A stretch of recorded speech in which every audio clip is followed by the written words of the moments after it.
Day 2 is part of the forming section of the creation week. God first creates an earth that's formless and void and dark. He creates light. He makes light to illuminate the dark world. Then he begins to form it, and then once it's formed, he begins to fill it. And the first act of forming, you could say, is the creation of light and the separation of light and darkness. But then he creates the firmament and inserts the firmament between the waters above and the waters below. And that forms an above and below. It forms a world where there are waters in heaven and there are waters on earth. And that distinction runs through the entire Bible. When people go into heaven, they see a sea of glass in front of God's throne.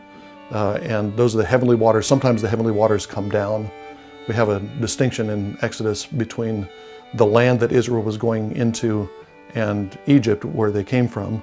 And the distinction is made in terms of waters above and waters below.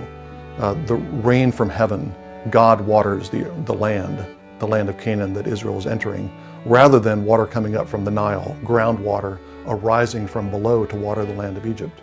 They're going to get water from heaven that's going to water their own land. So the first form that we have in the creation is this distinction between the waters above and the waters below. The Hebrew term for the firmament is rakia, which means something that's beaten out, beaten flat. It's used to describe a piece of metal, for example, that's beaten into a sheet.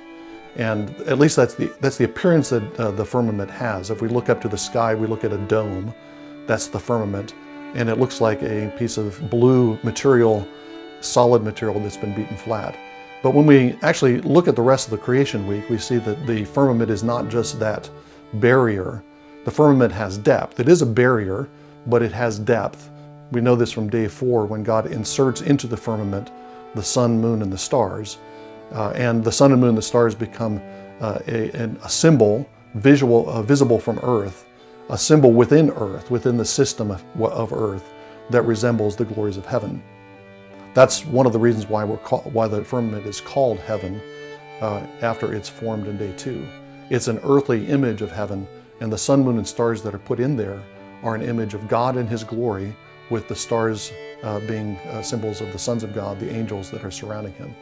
And so in the creation week, we have this built-in analogy, this built-in metaphor between the highest heaven, where God is enthroned, and the earthly heavens, which are the firmament.